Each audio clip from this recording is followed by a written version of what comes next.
So, school's about out, and my two boys are going to be home all day.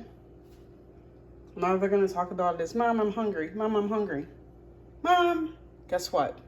This is what their hunger cravings are going to look like because it's fruit. Still got to cut up the watermelon.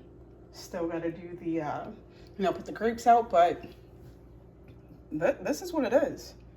You want to come home you're here, all day and outside playing and you want to come back in. This is what you're coming home to. Quick snack. Fresh fruit. What's better than that? Got some honeydew, pineapple, strawberries, which I got to finish cutting up these bad boys, and grapes. That will be their go-to. School's out for the freaking summer.